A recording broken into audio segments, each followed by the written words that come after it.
ಓಂ ಶ್ರೀ ಗುರುಭ್ಯೋ ನಮಃ. ಫ್ರೆಂಡ್ಸ್, ಎಲ್ಲರಿಗೂ ನಮಸ್ಕಾರ. ಪ್ರಿಯ ವೃಷಭ ರಾಶಿಯ ಆತ್ಮೀಯ ಬಂಧುಗಳೇ, ಈ ಸಂದೇಶವನ್ನು ಸಂಪೂರ್ಣವಾಗಿ ಗಮನಿಸಿ ಕೇಳಿ, ಏಕೆಂದರೆ ಇದು ನಿಮ್ಮ ಜೀವನದ ಮುಂದಿನ ದಿನಗಳನ್ನು ಸಂಪೂರ್ಣವಾಗಿ ಬದಲಾಯಿಸುವ ಶಕ್ತಿಯನ್ನು ಹೊಂದಿದೆ.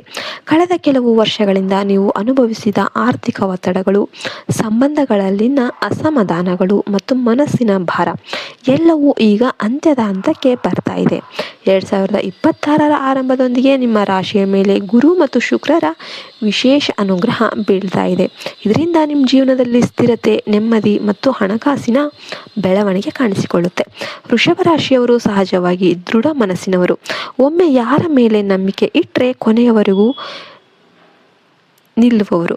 ಆದರೆ ಇದೇ ಗುಣ ಈ ಸಮಯದಲ್ಲಿ ನಿಮ್ಮ ಜೀವನಕ್ಕೆ ಸಣ್ಣ ಅಪಾಯವನ್ನು ತರ್ತಾ ಇದೆ. ನಿಮ್ಮ ಸುತ್ತಲಿರುವ ಒಬ್ಬ ಮಹಿಳೆ ನಿಮ್ಮ ಶ್ರಮವನ್ನು ಅರ್ಥ ಮಾಡಿಕೊಂಡಂತೆ ನಟಿಸಿ ನಿಮ್ಮ ಬದುಕಿಗೆ ಹತ್ತಿರ ಆಗಬಹುದು. ಆಕೆ ಮೊದಲಿಗೆ ನಿಮ್ಮ ಒಳ್ಳೆಯದನ್ನೇ ಬಯಸುವವರಂತೆ ಮಾತನಾಡಬಹುದು, ಆದರೆ ಆಕೆಯ ಒಳಗಿರುವ ಅಸೂಯೆ ಮತ್ತು ಸ್ವಾರ್ಥ ನಿಮ್ಮ ಪ್ರಗತಿಗೆ ಅಡ್ಡಿಯಾಗುವ ಸಾಧ್ಯತೆ ಇದೆ. ಪಂಚಾಂಗದ ಲೆಕ್ಕಾಚಾರದ ಪ್ರಕಾರ ಕ ಅಕ್ಷರ ಅಥವಾ ಲ ಅಕ್ಷರದಿಂದ ಹೆಸರು ಆರಂಭವಾಗುವ ಮಹಿಳೆಯರ ವಿಷಯದಲ್ಲಿ ವೃಷಭ ರಾಶಿಯವರು ಎಚ್ಚರಿಕೆಯನ್ನು ವಹಿಸಬೇಕಾಗುತ್ತೆ. ಆಕೆಯ ಮಾತುಗಳಿಂದ ನಿಮ್ಮ ಮನಸ್ಸಿನಲ್ಲಿ ಗೊಂದಲ ಹುಟ್ಟಬಹುದು. ಆದರೆ ನೀವು ಒಂದು ನೆನಪು ಇಟ್ಕೊಂಡ್ಬಿಡಿ, ಈ ಅಕ್ಷರದವರು ನಿಮ್ಮ ಫ್ಯಾಮಿಲಿಯಲ್ಲಿದ್ದರೆ, ನಿಮ್ಮ ಹೆಂಡತಿ ಆಗಿದ್ದರೆ, ತಾಯಿಯಾಗಿದ್ದರೆ, ಮಗಳಾಗಿತ್ತು, ಅಕ್ಕ ಆಗಿತ್ತು, ತಂಗಿ ಆಗಿತ್ತು ಅಂದರೆ ಅದ್ಯಾವುದು ಲೆಕ್ಕಾಚಾರಕ್ಕೆ ಬರೋದಿಲ್ಲ. ಫ್ಯಾಮಿಲಿನಲ್ಲಿ 1000 ಬರ್ಬೋದು, ಫ್ಯಾಮಿಲಿನಲ್ಲಿ 1000 ಹೋಗ್ಬೋದು. ಕುಟುಂಬ ಅಂದರೆ ಎಲ್ಲದಕ್ಕಿಂತ ಇಂಪಾರ್ಟೆಂಟ್, ಅದಕ್ಕಿಂತ ಇಂಪಾರ್ಟೆಂಟ್ ಇನ್ನೊಂದು ಇರೋದಿಲ್ಲ. ನಾನು ಈಗ ಹೇಳ್ತಿದ್ದು ಹೊರಗಿನವರ ಬಗ್ಗೆ. ಓಕೆ, ನಿಮ್ಮ ಹಣಕಾಸಿನ ನಿರ್ಧಾರಗಳಲ್ಲಿ ತಪ್ಪು ದಾರಿ ಅವರು ನಿಮಗೆ ತೋರಿಸಬಹುದು, ಅಥವಾ ನಿಮ್ಮ ಸಂಸಾರದಲ್ಲಿ ನಿಮ್ಮನ್ನು ತಪ್ಪು ದಾರಿಗೆ ಎಳೆಯೋದಕ್ಕೆ ಟ್ರೈ ಮಾಡ್ತಾ ಇರ್ತಾರೆ. ನಿಮ್ಮ ಕುಟುಂಬದ ಶಾಂತಿಯನ್ನು ಹಾಳು ಮಾಡುವ ಸಂದರ್ಭಗಳು ಉಂಟಾಗಬಹುದು.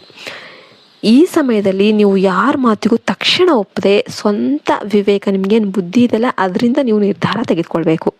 ಅತ್ಯಂತ ಮುಖ್ಯ, ಉದ್ಯೋಗದಲ್ಲಿರುವವರಿಗೆ ಹೊಸ ಅವಕಾಶಗಳು ಬರುತ್ತೆ. ಇನ್ನು ಮೇಲಾಧಿಕಾರಿಗಳ ವಿಶ್ವಾಸ ಅನ್ನೋದು ಹೆಚ್ಚಾಗುತ್ತೆ. ಆದರೆ ಅತಿಯಾದ ಒಂದು ಸ್ಟ್ರೇಟ್ ಫಾರ್ವರ್ಡ್ ಏನಿದೆ ಅದು ನಿಮ್ಮ ವಿರುದ್ಧ ತಿರುಗುವ ಸಾಧ್ಯತೆ ಕೂಡ ಇದೆ. ಇನ್ನು ವ್ಯಾಪಾರಸ್ಥರಿಗೆ ನಿಧಾನವಾಗಿ ಆದರೆ ಖಚಿತ ಲಾಭ ಅನ್ನೋದು ಸಿಗುತ್ತೆ. ಆದರೆ ನೀವು ಪಾರ್ಟ್ನರ್ಶಿಪ್ ಮಾಡಬಾರ್ದು. ಇದರಲ್ಲಿ ನೀವು ತುಂಬ ಎಚ್ಚರಿಕೆಯನ್ನು ವಹಿಸಬೇಕಾಗುತ್ತೆ. ಇನ್ನು ಕುಟುಂಬ ಜೀವನದಲ್ಲಿ ಎಲ್ಲದಕ್ಕೂ ಔಷಧ ಅಂದರೆ ಮೌನ. ನೀವು ಮೌನವೇ ಒಂದು ದೊಡ್ಡ ಶಕ್ತಿಯಾಗಿರುತ್ತೆ. ಅನಗತ್ಯವಾಗಿ ವಿವಾದಗಳಿಂದ ದೂರ ಇದ್ಬಿಡಿ.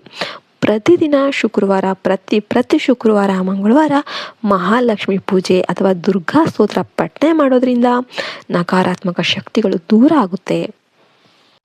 ಮನೆಯ ಮುಖ್ಯ ದ್ವಾರದ ಬಳಿ ತುಳಸಿ ಅಥವಾ ಲೋಳೆ ಸರ ಗಿಡ ಇಡೋದು ಶುಭಕರ. ಆರೋಗ್ಯದ ವಿಚಾರದಲ್ಲಿ ಕುತ್ತಿಗೆ, ಗಂಟಲು ಮತ್ತು ಹೊಟ್ಟೆಗೆ ಸಂಬಂಧಿಸಿದ ಸಮಸ್ಯೆಗಳನ್ನು ನಿರ್ಲಕ್ಷ್ಯ ಮಾಡೋದಕ್ಕೆ ಹೋಗಬೇಡಿ. ವೃಷಭ ರಾಶಿಯವರೇ, ಈ ಸಮಯದಲ್ಲಿ ನೀವು ಸರಿಯಾದ ಜನರೊಂದಿಗೆ ಇದ್ದರೆ ನಿಮ್ಮ ಜೀವನದಲ್ಲಿ ಹಣ, ನೆಮ್ಮದಿ ಮತ್ತು ಗೌರವ 3 ಕೂಡ ಸಮತೋಲನವಾಗಿ ನೆಲೆಸುತ್ತೆ. ಆದರೆ ಒಬ್ಬ ತಪ್ಪು ವ್ಯಕ್ತಿಗೆ ಕೊಟ್ಟ ಅತಿಯಾದ ನಂಬಿಕೆ ನಿಮ್ಮ ಶ್ರಮವನ್ನು ವ್ಯರ್ಥ ಮಾಡಬಹುದು. ಆದ್ದರಿಂದ ಎಚ್ಚರವೇ ನಿಮ್ಮ ರಕ್ಷಣೆಯಾಗಿರುತ್ತೆ. ದೇವರ ಕೃಪೆ ನಿಮ್ಮ ಮೇಲೆ ಇದೆ, ಆದರೆ ನಿಮ್ಮ ವಿವೇಕವೇ ನಿಮ್ಮ ಭವಿಷ್ಯವನ್ನು ನಿರ್ಧಾರ ಮಾಡುತ್ತೆ. ಇನ್ನು ನಿಮ್ಮ ಮುಂದಿನ ದಿನಗಳು ಬೆಳಕಿನಿಂದ ತುಂಬಿರಲಿ ಅಂತ ನಾನು ಹಾರೈಸ್ತಾ ಈ ವಿಡಿಯೋವನ್ನು ಮುಗಿಸ್ತಾ ಇದ್ದೇನೆ. ಜೈ ಹಿಂದ್, ಜೈ ಭಾರತ್ ಮಾತೆ. ಹರಿ ಓಂ ತತ್ಸತ್. ಸರ್ವೇ ಜನೋ ಸುಖಿನೋ ಭವಂತು.